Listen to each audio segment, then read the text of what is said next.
generar una respuesta en la neurona postsináptica. Entonces, por eso es más lento. O sea, lento entre comillas, igual estamos hablando de milisegundos, pero comparado con la eléctrica, que es menos de 0,1 milisegundos, considerablemente más lento. Lo otro, el espacio. Obviamente, como en el caso de la sinapsis eléctrica, tenemos estos canales, ¿no es cierto?, estos conexones por donde fluye la información. Obviamente el espacio entre la neurona pre y postsináptica es mucho más chiquitito. En cambio, la sinapsis química es un poco mayor porque el neurotransmisor se libera y queda, entre comillas, como nadando en un espacio que se llama la hendidura sináptica. Y ahí, ¿no es cierto?, después se une a sus receptores. ¿Cómo vamos hasta acá? ¿Se entiende la idea de los tipos de sinapsis? Preguntas, antes que pasemos a neurotransmisores. ¿Preguntas? ¿Había dicho 1 milisegundo o 0,1? Menos de 0,1 milisegundos, o sea, es demasiado rápido. Por lo mismo, porque como es un canal que se abre entre ambas células, entonces ahí el flujo es rápido. ¿Preguntas? ¿Preguntas? ¿Estamos ok? Me interesa que quede claro esto porque es vital para su trabajo, sobre todo en la parte molecular. Así que, por favor, todas las preguntas que se les ocurran. Sobre todo a partir de ahora, yo creo que esta es la parte más compleja, entender lo de los neurotransmisores. Yo creo que más que entender el neurotransmisor en sí, es entender lo de los receptores. Eso yo creo que es como la parte más compleja, porque finalmente el neurotransmisor se libera, tiene un proceso como se libera, pero al final la respuesta que tiene la célula postsináptica depende del tipo de receptor que se activa con un neurotransmisor.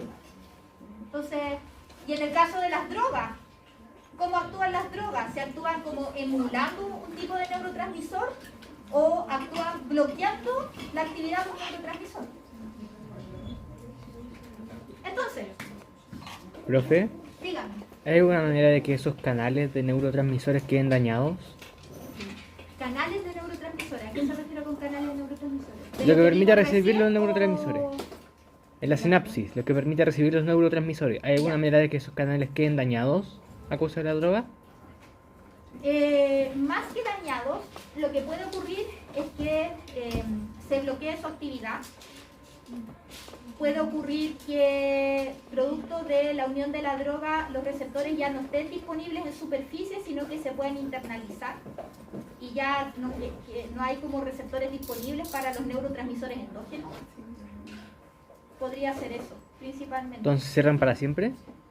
¿O se pueden volver a abrir? Es que en el caso de las drogas, puede darse que sean uniones reversibles, o sea que se pueda recuperar o restaurar la función del receptor.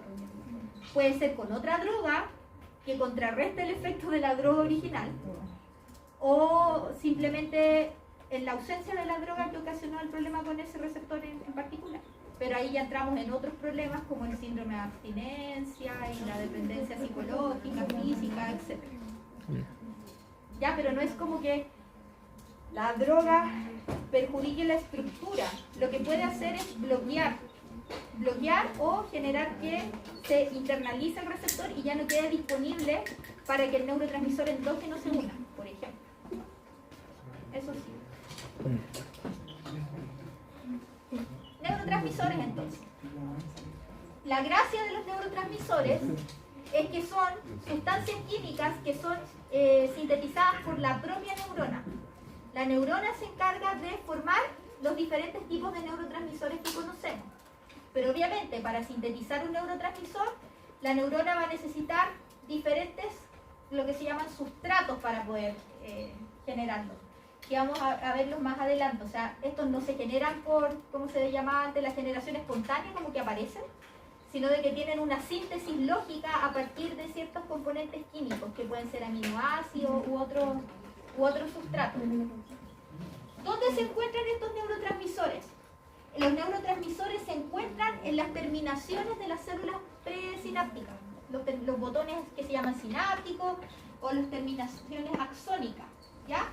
Y cuando se liberan producto de un estímulo, se liberan en una concentración suficiente que permite generar un efecto medible en la célula postsináptica, ¿ya? Esto es todo medible.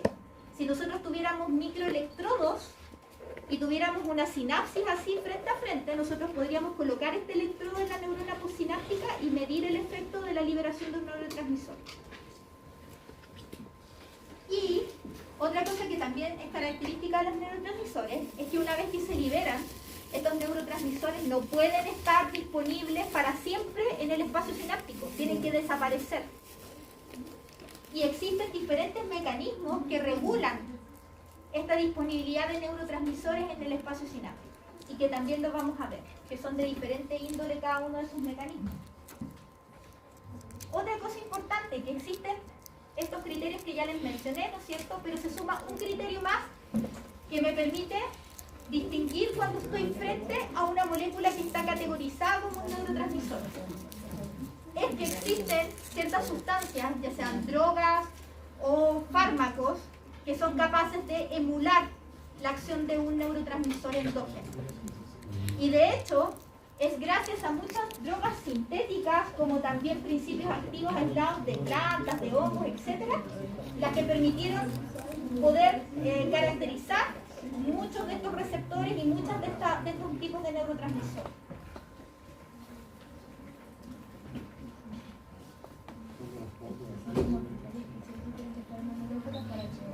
Tipos de neurotransmisores. Cuando hablo de tipos de neurotransmisor, me refiero a la naturaleza química del neurotransmisor, ¿ya? Si hablamos de naturaleza química del neurotransmisor, podemos tener tres categorías principalmente. Puede que haya algunas diferencias en ciertos libros, pero en general uno puede distinguir tres. Una que se le llaman como moléculas pequeñas, otras que se categorizan como péptidos o neuropéptidos, y también gases. Existen ciertos gases que difunden, que son considerados también neurotransmisores. Dentro de los gases, la acción más conocida es la del óxido nítrico. Existen enzimas en nuestro organismo que sintetizan óxido nítrico, y el óxido nítrico es un importante vasodilatador, ¿ya? Y que puede actuar como un neurotransmisor también. Los neuropéptidos. Neuropéptidos. Aquí les puse un ejemplo de un neuropéptido, ¿ya? La estructura es un poco más compleja, son cadenas de aminoácidos, ¿ya? Que adquieren, por ejemplo, una estructura, además de la primaria, que sería como la línea o la cadenita de aminoácidos, algún grado de enrollamiento o de plegamiento, ¿ya?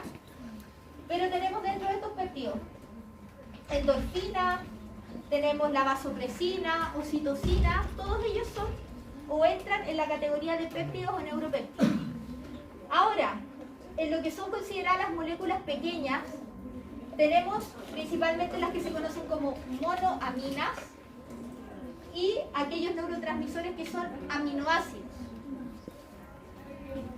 Dentro de estas monoaminas tenemos, por ejemplo, las catecolaminas.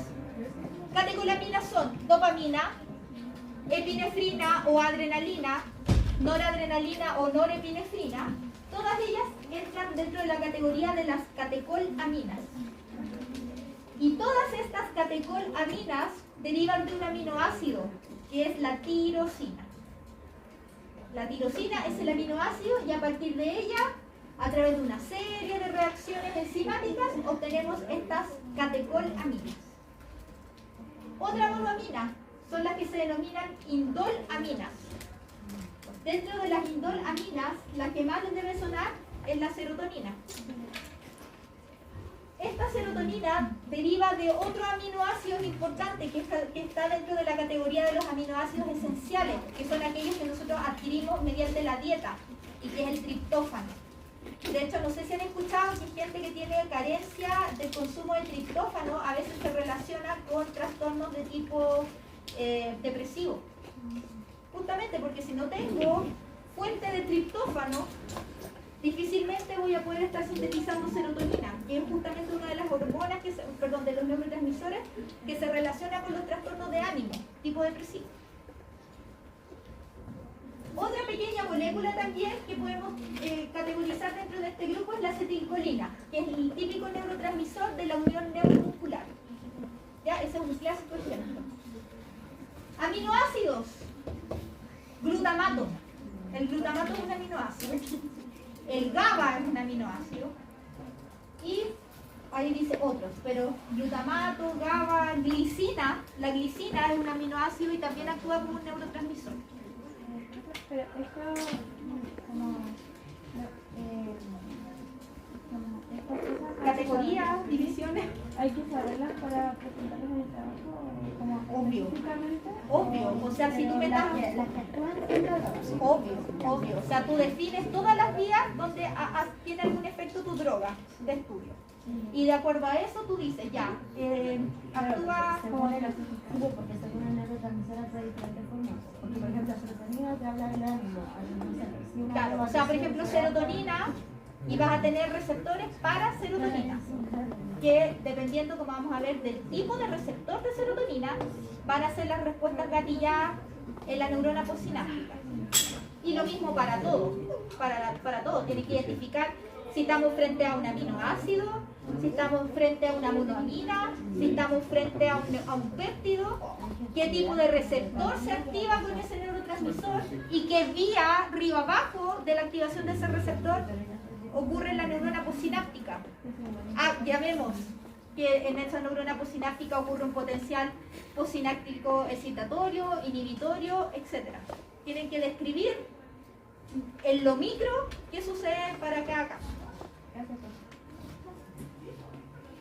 Esto de acá es más que nada como un complemento de lo que ya les estuve mencionando, donde se dan algunos tipos de neurotransmisores, ¿no es cierto?, qué efecto tienen en la neurona postsináptica, si en general se relacionan con un efecto excitatorio o inhibitorio, cuál es el precursor. Aquí ya hablamos, por ejemplo, que las catecolaminas, su precursor es la tirosina, el aminoácido tirosina, que en el caso de las indolaminas es el triptófano. Aquí incluso hablan acerca del mecanismo que utilizan para degradación, que ya lo vamos a ver más adelante, y las vesículas, ¿ya? Esto es referencial, lo pueden usar para estudiar, lo pueden usar para su trabajo también, ¿ya? Porque es un cuadro resumen como bien explicativo acerca de los neurotransmisores como más típicos que van a encontrar en su no, ustedes saben, los PPT yo los subo, los miércoles ya están con los jueves de la mañana.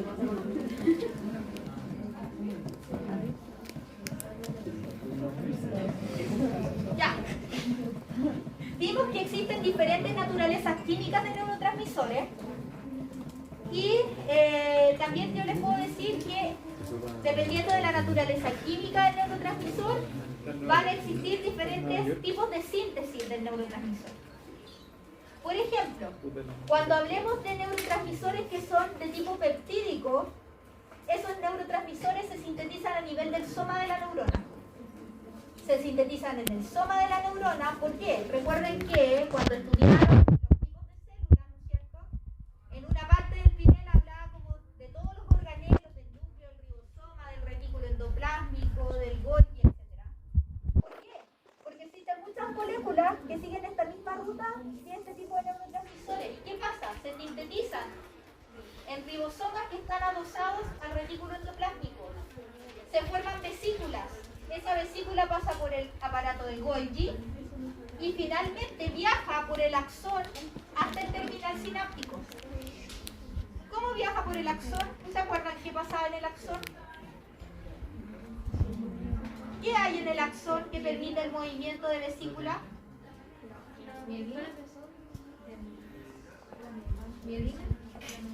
No, no tiene nada que ver con potencial de acción. ¿Los nodos? No tiene nada que ver con potencial de acción. Eso. Recuerden, dentro de los componentes principales del axón está el citoesqueleto, los microtúbulos, citoesqueleto de actina. ¿Y se acuerdan que yo les conté la historia de unas proteínas que caminaban por encima de los microtúbulos? Las quinesinas, las tineínas, que se llaman motores moleculares. Entonces estas proteínas, que hacen el transporte de soma a botón sináptico, carga la vesícula, que tiene el neurotransmisor, en este caso peptídico, y lo lleva desde el soma hasta el botón sináptico. Otro tipo de neurotransmisor, como por ejemplo los aminoacídicos o las monoaminas, o la acetilcolina se sintetizan directo en el botón sináptico.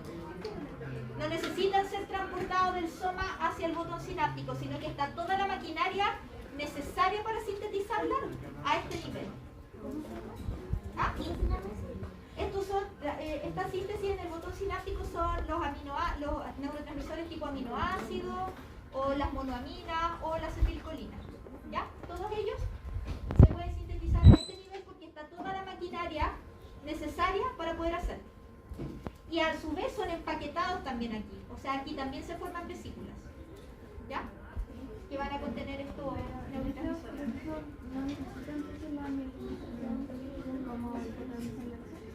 No, se vale solamente del citoesqueleto, porque son estas proteínas que literalmente se cargan la vesícula en las espaldas y comienzan a caminar por los microtúbulos. Claro, estos son motores moleculares que requieren energía, pero que no tienen nada que ver ni con la vaina de mielina, ni con los nodos de Rapier, ni con nada de lo que vimos la clase pasada. ¿Ya? Es solamente valiéndose de el transporte a través de los microtúbulos. Eso lo vimos en la clase de células. Ya, por fin llegamos a la liberación del neurotransmisor. Y déjenme ver. Y esto vamos a hacer un break, porque ya ha sido demasiado. Ya, lo último, si lo retomamos después a la vuelta del break. Pero esto ya vimos esta diapo, pero quiero que entiendan la secuencia. Vimos la naturaleza química de los neurotransmisores, vimos cómo se sintetizan, etc. Pero ahora hay que entender cómo se liberan. Ya vimos que la sinapsis química es unidireccional y esa unidireccionalidad está determinada por el viaje, ¿no es cierto?, del potencial de acción, que viene desde el axón hasta los botones sinápticos. Entonces, como ustedes pueden ver acá, son una serie de pasos sucesivos que finalmente van a determinar que se libere el neurotransmisor. Y todo se inicia porque el potencial de acción llega hasta el terminal axonal. ¿Y qué va a pasar acá? Se van a abrir unos canales iónicos. ¿Se acuerdan que yo en la clase pasada les decía de que en potencial de acción vamos a hablar un montón de sodio y de potasio? Cuando hablemos de sinapsis yo les dije que vamos a hablar de otro ion, el calcio. Porque la sinapsis química es un tipo de sinapsis que es dependiente de calcio. ¿Y qué sucede? Cuando llega esta acción depolarizante del potencial de acción, lo que va a suceder es que se van a comenzar a abrir canales de calcio que son dependientes de voltaje. Y una vez que se abran esos canales de calcio, va a comenzar a ingresar el calcio al interior del terminal axonal. Y ese aumento de concentración de calcio va a estar íntimamente relacionado con la liberación de los neurotransmisores.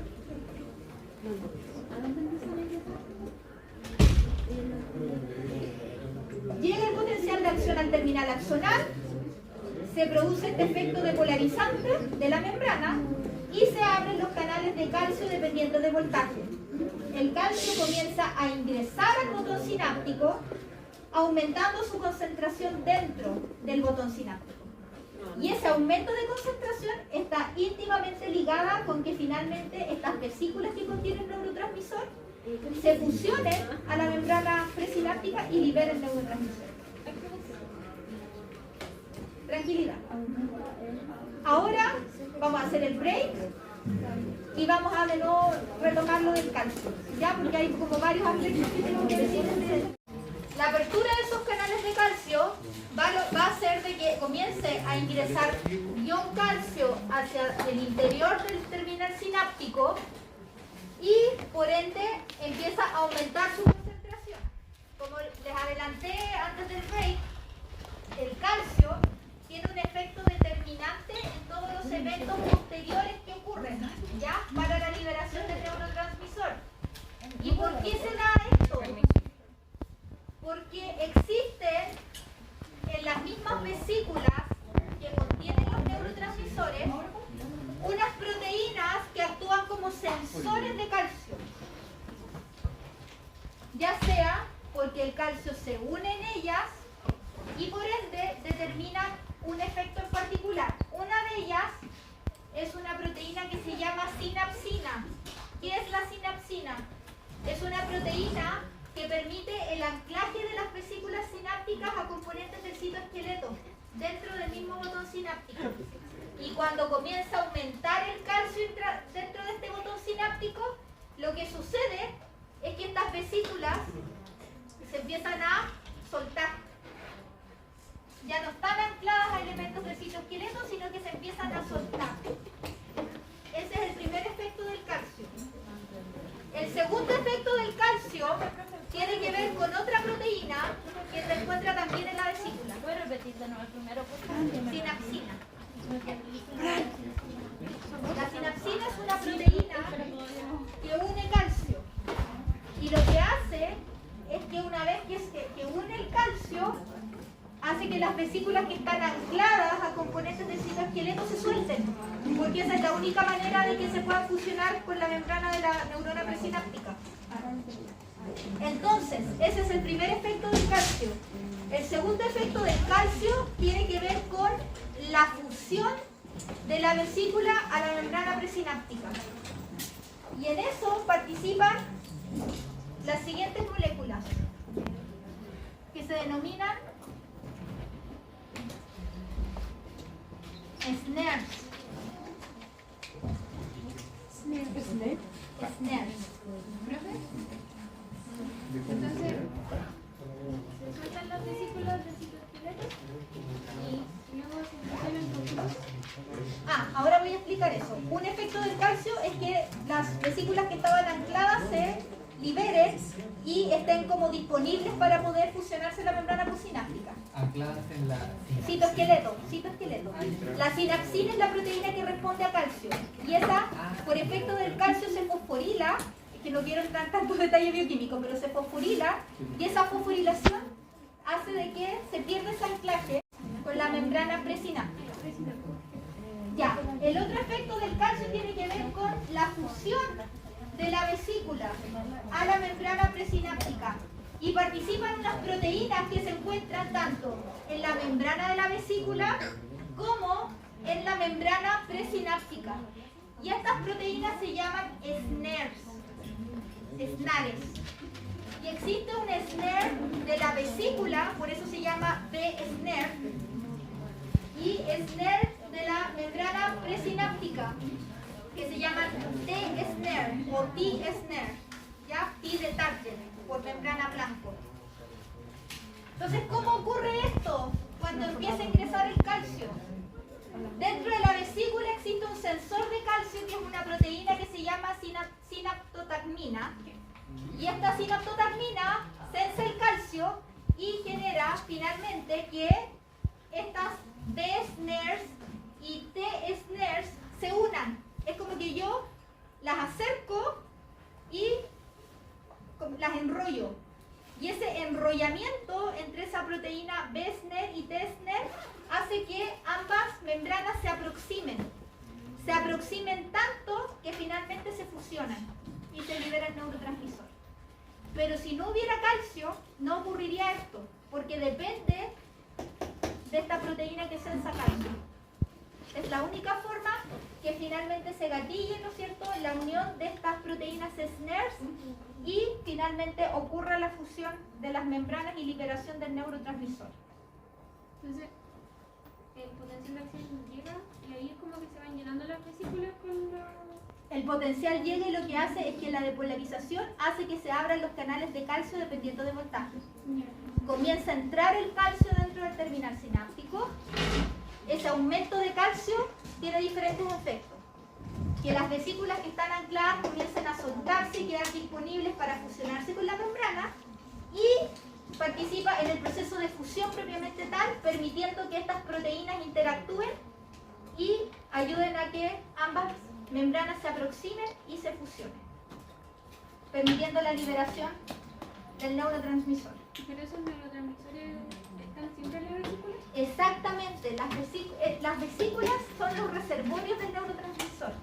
O sea, no es necesario que frente a un estímulo todo el tiempo se esté sintetizando neurotransmisor, porque este neurotransmisor está almacenado Aquí en estas vesículas podemos encontrar neurotransmisores de naturaleza aminoacídica, pero también pueden estar los neurotransmisores de tipo peptídico que fueron transportados hacia el terminal sináptico y quedan ahí almacenados en las vesículas hasta que se dé el estímulo necesario para que finalmente se libere el neurotransmisor. Y eso está dado por la depolarización producto del potencial de acción y, lo más importante, calcio. La sinapsis química es una sinapsis dependiente de calcio.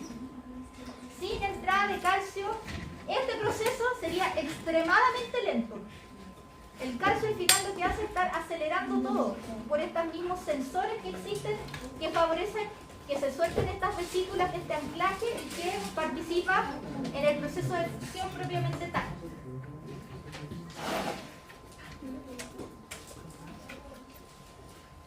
Ahora, la siguiente parte de toda la... luego que se liberan los neurotransmisores, tiene que ver con los receptores. ¿A qué tipo de receptor se va a unir un neurotransmisor en particular en la membrana ahora postsináptica? Recuerden que hemos estado viendo todos los eventos a este nivel, que es presináptico. Ahora vamos a comenzar a hablar qué sucede a este nivel, postsináptico. ¿Ya? Entonces, lo que tenemos que entender es que los neurotransmisores se pueden unir a receptores de diferente tipo. Existen receptores que actúan como un canal iónico y existen receptores que tienen una vía de señalización más compleja que están acoplados a una proteína que se llama proteína G. No sé si alguien ha leído algo al respecto. No. Cuando hagan investigación sobre las vías moleculares involucradas, sí o sí les va a aparecer una proteína G entre medio. ¿Ya? Entonces, ¿qué pretendo yo con esto? Es que un neurotransmisor puede activar diferentes subtipos de un mismo receptor. Por ejemplo, para la serotonina es un neurotransmisor, pero que se puede unir a diferentes subtipos de receptor de serotonina. Y esos diferentes subtipos determinan diferentes respuestas. Porque alguno puede ser tipo canal iónico, u otro puede ser un tipo acoplado a esta proteína G que les estoy mencionando. ¿Ya? Y por ende los efectos que acá pueden ver. La dopamina es un neurotransmisor. Ahora en el siguiente diapo me voy a detener a la proteína G. La dopamina también, un neurotransmisor, y se puede unir a 3 tipos de receptores diferentes. Y cada uno con un efecto diferente. Por eso se dice de que no es solo el neurotransmisor que determina la respuesta que tiene la neurona postsináptica, sino al tipo de receptor al que se une el neurotransmisor. Eso va a determinar la respuesta a nivel de la neurona postsináptica. Ahora nos empezamos a meter en la proteína G que preguntaba Maura. Esto es para que ustedes se hagan un panorama global. Que tenemos, ¿no es cierto?, receptores que pueden estar a nivel presináptico, pero nosotros nos vamos a enfocar en entender lo que sucede con los postsinápticos, ¿ya? Esto es para que lo tengan de cultura general, de que también existen receptores presinápticos, pero la función que tienen estos receptores es completamente diferente a la de los postsinápticos. ¿En qué participan principalmente estos receptores?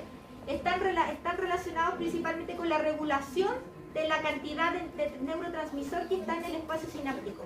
O sea, por ejemplo, participan en los procesos de recaptación o de metabolización de los neurotransmisores.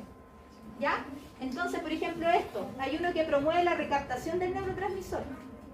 Hay otro que tiene que ver con la regulación asociada a la liberación del neurotransmisor. Así que esto, cultura general, para que sepa que también existe a nivel de la neurona presináptica, pero nosotros vamos a centrar nuestro interés a nivel postsináptico. Y a nivel postsináptico, ¿qué tipo de receptores nosotros podemos encontrar? Receptores que actúan tipo canal iónico, quiere decir de que a través de ellos, una vez que se une el neurotransmisor, actúan como un canal iónico y se llaman ionotrópicos. Y otro tipo de receptor son aquellos que están acoplados a la famosa proteína G, que es probable que se la topen cuando hagan la revisión bibliográfica. Y esos receptores se llaman metabotrópicos. Metabotrópicos. Tenemos los ionotrópicos,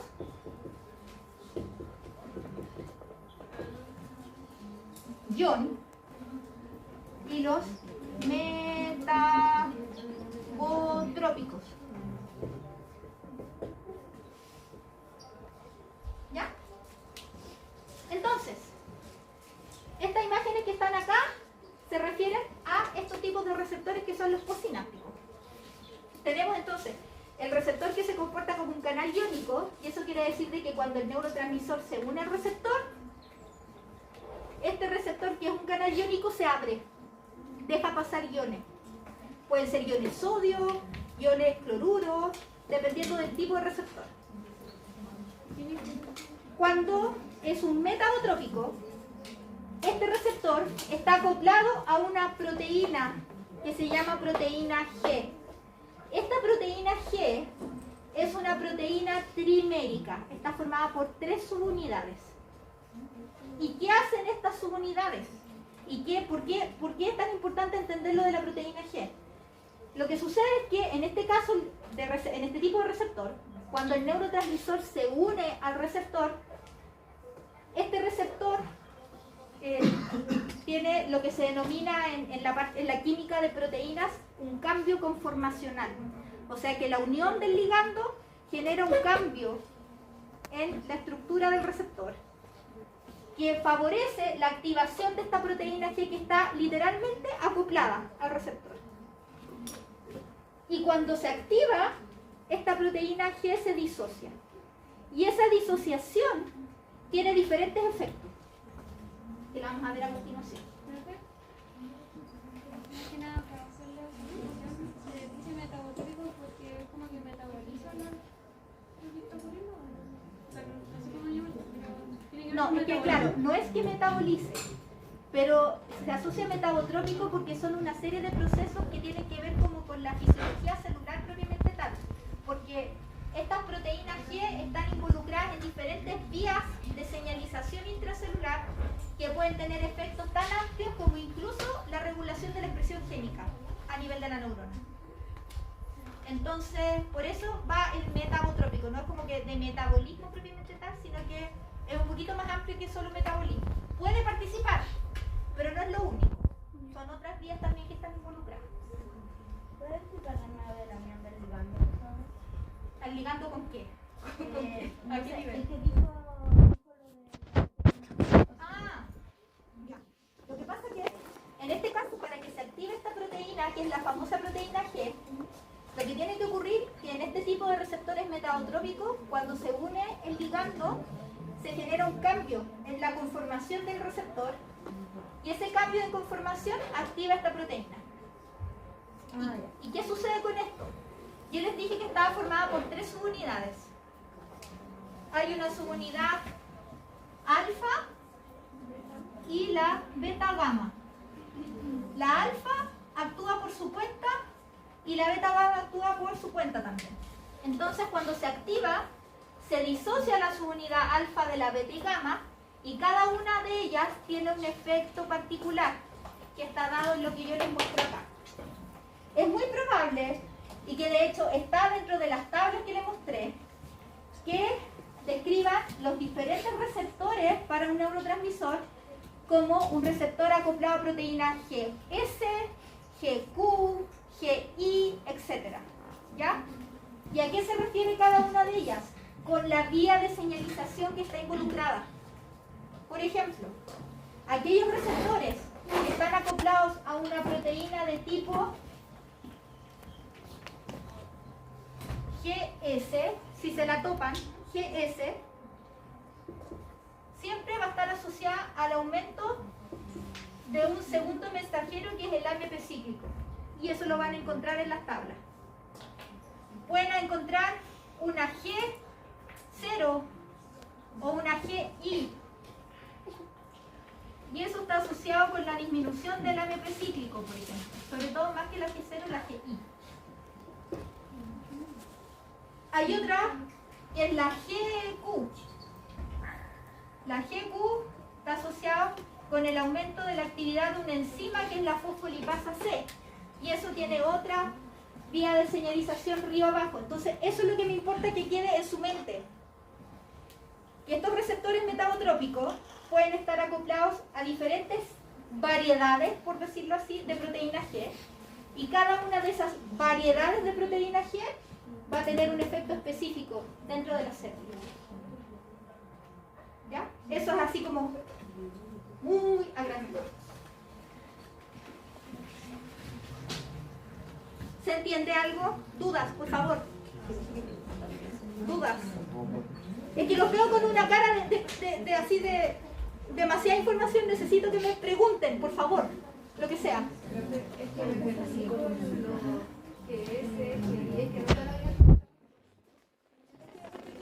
Pasa que si usted no está familiarizada con vías de señalización, difícilmente va a haber escuchado la proteína G, ni menos la clasificación. Entonces, cuando uno habla de estas como variedades, uno tiene que tener en mente qué son segundos mensajeros, vías de señalización intracelular, proteínas que participan en señalización intracelular. Entonces, la proteína G es una que se asocia principalmente a un tipo de receptores en particular, que son lo que se llaman los GPRC, receptores acoplados a proteína G. Y dentro de las proteínas G existen variedades, que le digo yo, en términos coloquiales. Y esas variedades son, por ejemplo, la GS, la GI y la GQ. Y cada una de esas variedades tiene un efecto a nivel intracelular. Por ejemplo, cuando vean GS, siempre se va a asociar con aumento del AMP cíclico, que es un segundo mensajero. Si es GI, va a estar relacionado con una disminución del AMP cíclico. Si es GQ, va a estar asociado con aumento de la actividad de una enzima que es la fosfolipasa C, por ejemplo. ¿Ya? Entonces, por eso les puse ese monito al lado. Están los receptores, los GPCR o GPRC, y los eventos asociados a cada una de las variedades de proteínas. Profe, ¿no hay así como una página, un libro que englobe todas estas variantes y las defina? Biología molecular de la célula, el Alberts. Ya. Pero creo que, bueno, si a alguno le gusta la biología celular y molecular, es biología molecular de la célula.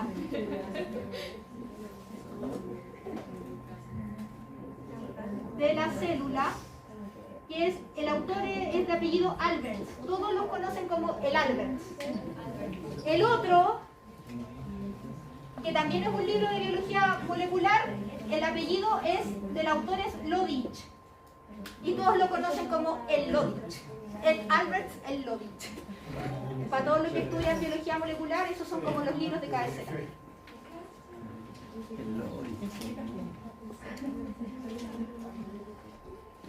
Ya. Vamos a retomar ahora, ya que dimos esta pincelada bastante somera de los tipos de receptores. Tenemos que entender ahora una parte que está más asociada con lo que ustedes tienen que investigar, que es el efecto de las drogas y cómo se relaciona con todo lo que hemos estado hablando hasta ahora. Porque finalmente, ya sea fármacos utilizados habitualmente en diferentes tipos de tratamiento, como las drogas propiamente tal, de abuso, se asocian con un concepto que tiene que ver con la neurofarmacología.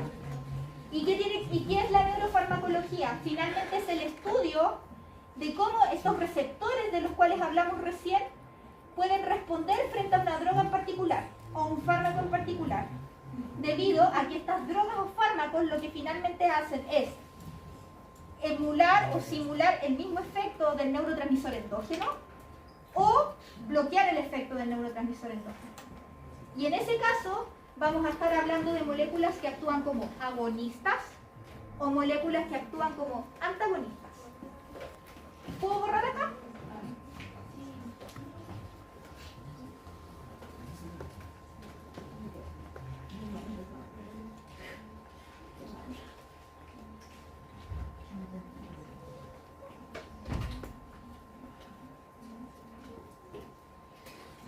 Ya. Tenemos un fármaco que le vamos a llamar F, ¿ya? Le vamos a poner F agonista y un F antagonista, ¿ya? Entonces, tenemos un neurotransmisor X que le vamos a llamar NT.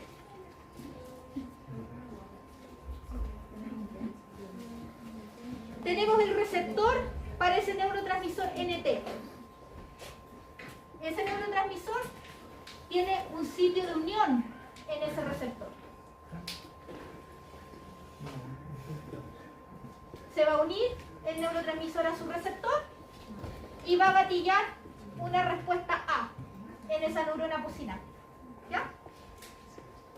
¿Qué pasa cuando está una droga o un fármaco que actúa como agonista de NT? Cuando yo hablo de agonista, quiere decir de que ejerce la misma función o tiene el mismo efecto como si estuviera el neurotransmisor endógeno. Entonces, tenemos nuestra membrana, tenemos nuestro receptor, ¿no es cierto?, para NT.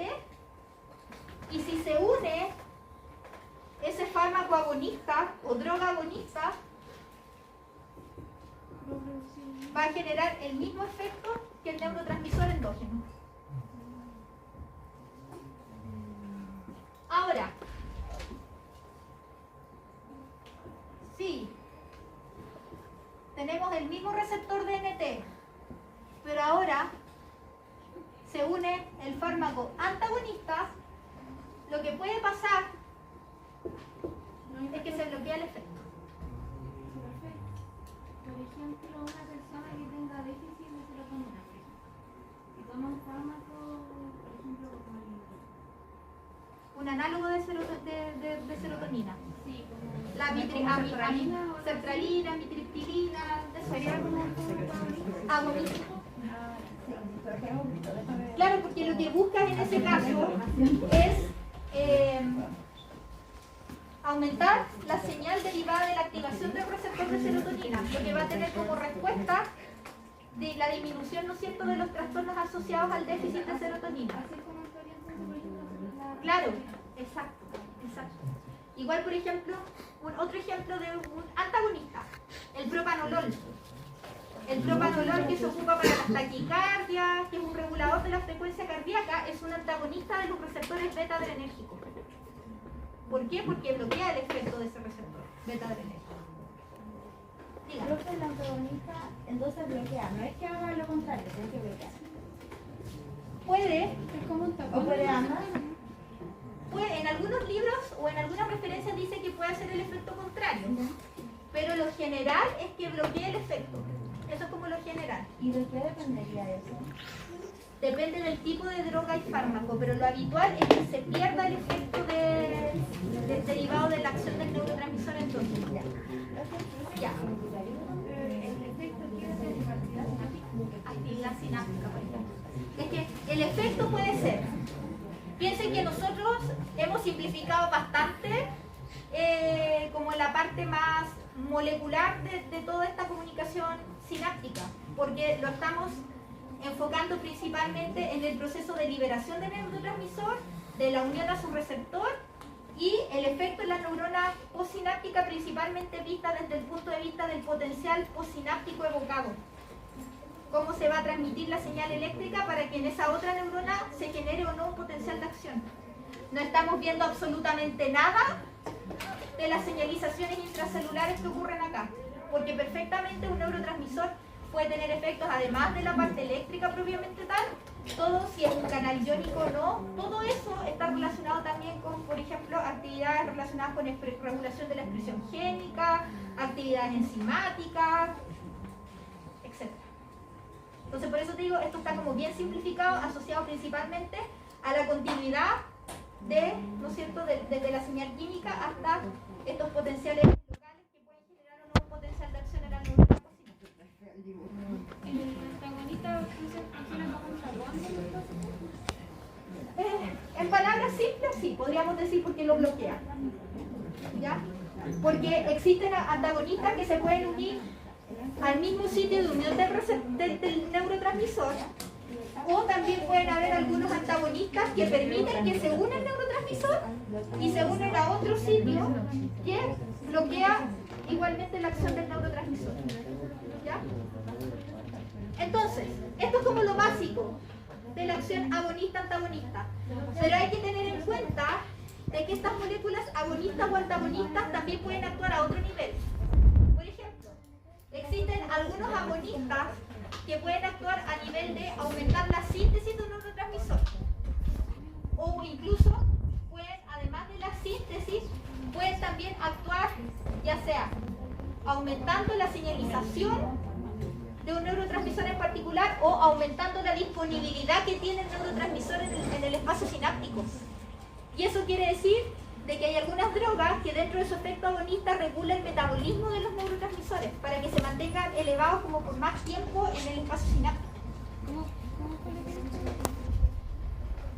Agonistas pueden ser a nivel del receptor, a nivel de mantener los niveles de neurotransmisor en el espacio sináptico o aumentando la síntesis del neurotransmisor también. Los antagonistas pueden actuar disminuyendo la tasa de síntesis de un neurotransmisor, pueden actuar de cierta manera como capturando el neurotransmisor en el espacio sináptico o aumentando su tasa de degradación o bloqueando el receptor. O sea, como que incluso pueden secuestrar Podrían haber moléculas que secuestran. Depende de la naturaleza del fármaco o de la droga que ocupen. Pueden actuar a todos esos niveles. El que nosotros vamos a ver principalmente es el que está asociado a este nivel, en los de los receptores. Profe, algo había visto, porque estoy investigando el tema de la cocaína, y algo había visto de que la cocaína como que corta Mantiene los niveles. Claro, de precisamente dopamina. eso, ¿cierto?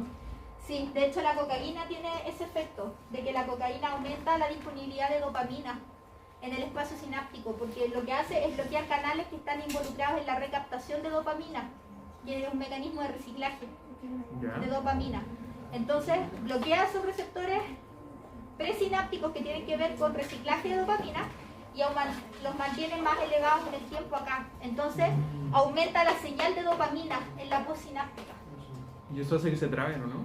No, no se traban. Lo que pasa es que como hay más dopamina disponible, la señal no para. Ya. No hay una regulación que diga ya, hasta aquí nomás, degrademos lo que sobra y listo, se terminó la señalización.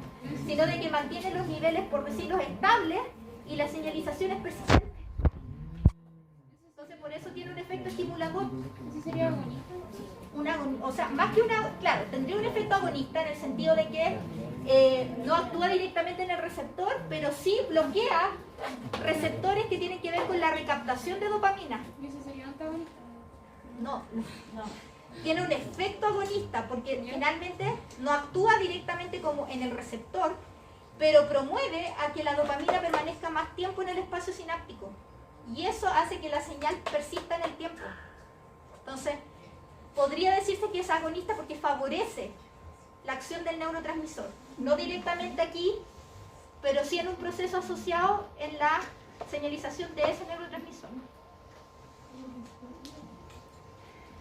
Esto de acá tiene que ver con lo que yo les decía de los antagonistas y los agonistas.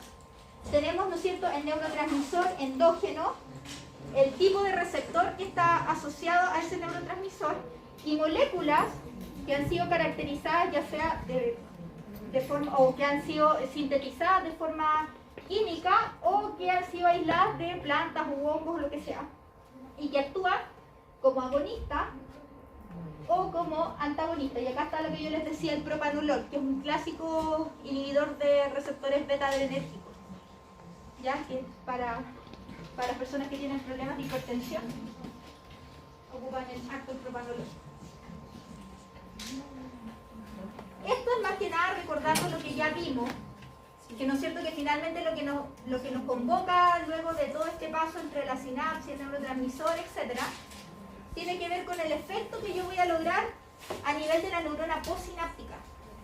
Y como yo les dije, acá se está simplificando bastante porque no estamos viendo nada del efecto celular propiamente tal, sino que estamos viendo más que nada cómo se va a transmitir el potencial de acción, ¿no es cierto?, producto de la unión del neurotransmisor a su receptor.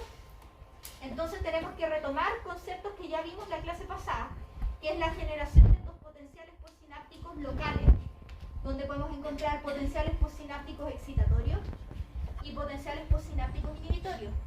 Recordando que el que sea excitatorio o inhibitorio no solo está relacionado con el tipo de neurotransmisor, sino que principalmente con el tipo de receptor al cual se une el neurotransmisor. Eso es clave. Y acá tienen unos ejemplos. Acá tenemos potenciales postsinápticos excitatorios. ¿Qué pasa acá? Un neurotransmisor X es liberado, ¿no es cierto?, desde el terminal sináptico, y su liberación genera una corriente de sodio. ¿Qué quiere decir? De que producto de ese neurotransmisor se abren canales de sodio. ¿Qué pasa cuando ingresa el sodio a la célula? ¿Sabe el potasio? Ya, pero cuando hablamos de potencial de acción. Pero ¿qué pasa con el sodio? O sea, ¿cuál es el ion que está más concentrado en el extracelular? De acuerdo a lo que vimos en la clase pasada.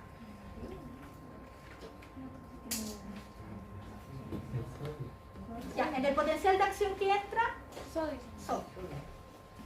Entonces, ¿qué efecto tiene el sodio si empieza a ingresar masivamente sodio a la célula? Se despolariza. Exactamente. Paso de estar en un estado de reposo que se caracteriza por estar cargado positivamente afuera y negativo adentro, empieza a ingresar el sodio y se depolariza. Transitoriamente, ¿no es cierto? ¿Por qué? Porque estoy ingresando muchas cargas. Recuerden, el sodio tiene carga positiva. Entonces, ¿qué pasa si yo empiezo a ingresar carga positiva? Va a llegar un momento en que el interior de la célula que estaba negativo se va a volver positivo por efecto del movimiento de cargas. Por lo tanto, en este caso, estoy generando una depolarización que involucra el movimiento, ¿no es cierto?, de sodio, generando un potencial postsináptico excitatorio, porque hay depolarización. Lo contrario ocurre acá. Se liberó un neurotransmisor que está asociada a la activación de canales de cloruro. El cloruro es un ion con carga negativa. ¿Qué pasa si empieza a ingresar carga negativa a la célula? Se hiperpolariza. Se hiperpolariza. ¿Se entiende por qué? Porque ocurre exactamente lo contrario. Tengo mi potencial de reposo, donde está positivo afuera y negativo dentro, y estoy ingresando cargas negativas. Entonces lo que estaba negativo se va a volver aún más negativo.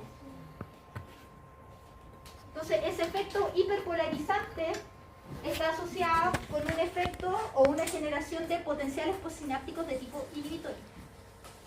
Miren la forma de la curva. El potencial de membrana se hace más negativo. El potencial postsináptico excitatorio, el potencial de membrana se hace un poco más positivo. Y lo otro que tienen que recordar, ¿no es cierto?, es esto que vimos la clase pasada. De finalmente, toda, ¿no es cierto?, esta integración que se llama integración sináptica, que es la relación de todas las sinapsis a las cuales está en contacto la neurona, ¿no es cierto? No todas las sinapsis son iguales.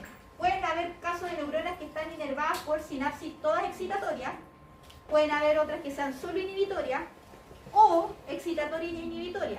Y finalmente la suma de todos estos potenciales, cuando llegue el momento de definir en el cono axónico si se gatilla o no el potencial de acción, dependiendo de qué. ¿Qué tenía que pasar para que se gatillara un potencial de acción? Sobrepasar el potencial de membrana que era el umbral, ¿no es cierto? Que dependiendo del libro oscilaba como entre menos 50, menos 40 y tanto, menos 30, dependiendo del libro. Pero eso, ¿ya?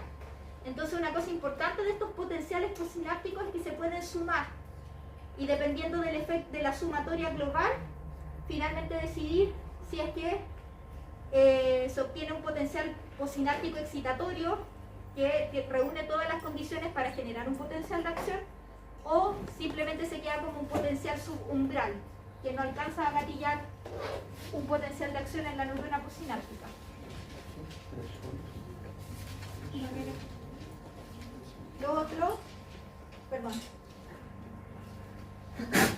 sumación, y ustedes lo pueden encontrar en el BEA, que está explicado claramente, la sumación espacial y temporal. Sumación espacial se refiere a la sumatoria de todas las sinapsis que están conectando a una neurona en particular. Y la sumación temporal es cuando analizamos el efecto solamente de una sinapsis en el tiempo. Por eso aparece solamente un contacto y cómo se analiza los potenciales generados a partir de los impulsos que son transportados en esta neurona, en una sola neurona y en una sola sinapsis. A diferencia de acá, que tenemos la sumación de diferencias por tanto sinápticos. Entonces, sumación espacial, sumación temporal.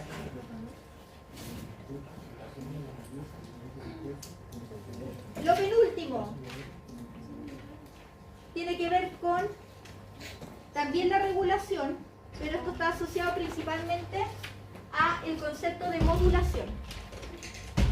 La generación de potenciales postsinápticos está asociada principalmente a la activación de receptores que actúan como canales iónicos, ¿ya? Todos aquellos receptores que unan neurotransmisor y que sean un tipo canal iónico van a generar directamente potenciales postsinápticos excitatorios o inhibitorios.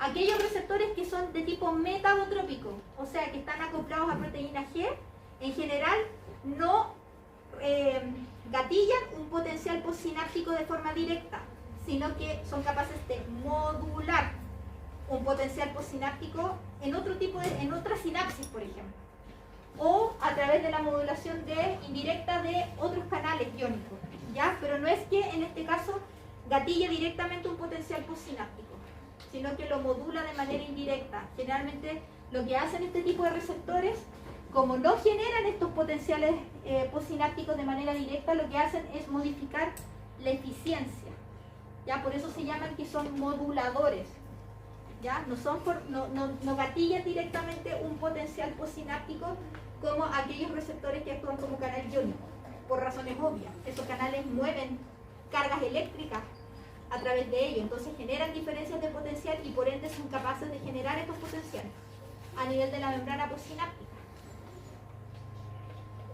Lo último tiene que ver con todos los mecanismos que están asociados a la eliminación de los neurotransmisores, o mejor dicho, la regulación, ¿no es cierto?, de la concentración que esté disponible a nivel de la hendidura sináptica. ¿Qué tipo de mecanismos podemos encontrar? Un mecanismo tiene que ver con el reciclaje de neurotransmisores.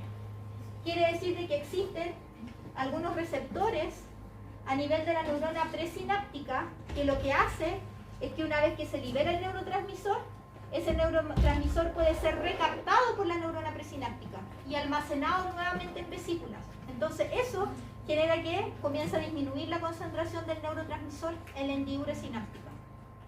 Otra opción es que sea metabolizado.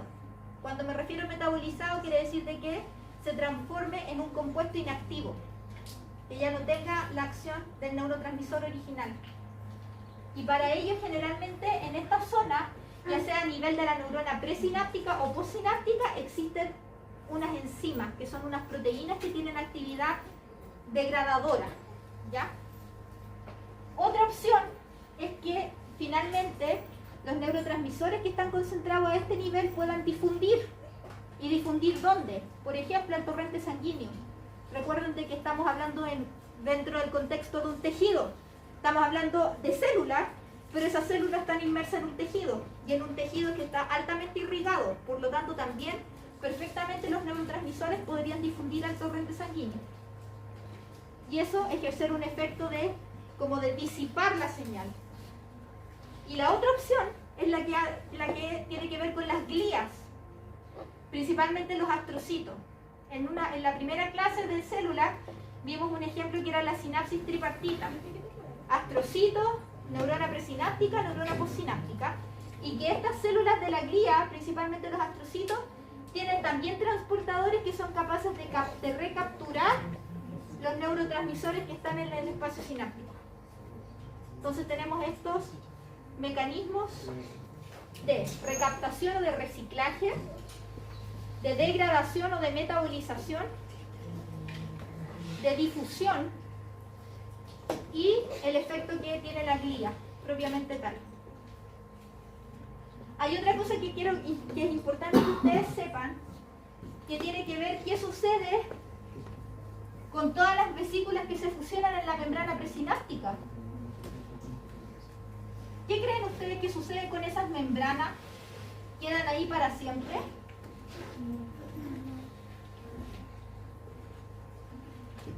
Recuerden que en el botón sináptico o en el terminal sináptico, ¿no es cierto?, se están fusionando, según los estímulos, vesículas, ¿no es cierto? Vesículas que están compuestas por membranas. Pero existe un mecanismo que permite reciclar la membrana que está acá. Y esa membrana sirve para formar las vesículas de todos los neurotransmisores que se sintetizan a nivel del botón sináptico. Si yo no reciclo membrana, el botón sináptico tendría como 20 kilómetros de membrana plasmática. ¿Ya? Si no hubiera un mecanismo que los reciclara. Entonces, tenemos control a nivel de los neurotransmisores y también tenemos control que permite reciclar la membrana de todas las vesículas que se fusionan y que me permite generar nuevas vesículas a nivel del botón sináptico. ¿Dudas? ¿Preguntas? Están chatos, muertos, colapsados. Les dejé acá unas direcciones de YouTube, de unos videos que yo revisé, de diferentes temáticas que tratamos el día de hoy, ya, para que les ayude a clarificar algunas cosas, o de reforzamiento, porque yo sé de que esta materia es muy densa, porque tiene mucha información, sobre todo lo que tiene que ver con los receptores, ¿ya? Entonces, para que las revisen. Lo otro, los grupos que... Ah, no, primero, antes que todo, ¿quién es del grupo marihuana 1? ¿Hay alguien del grupo marihuana 1? ¿Marihuana 1? ¿No? ¿Tú eres del grupo? Sí, uno. Ya. Un break. No, lo que pasa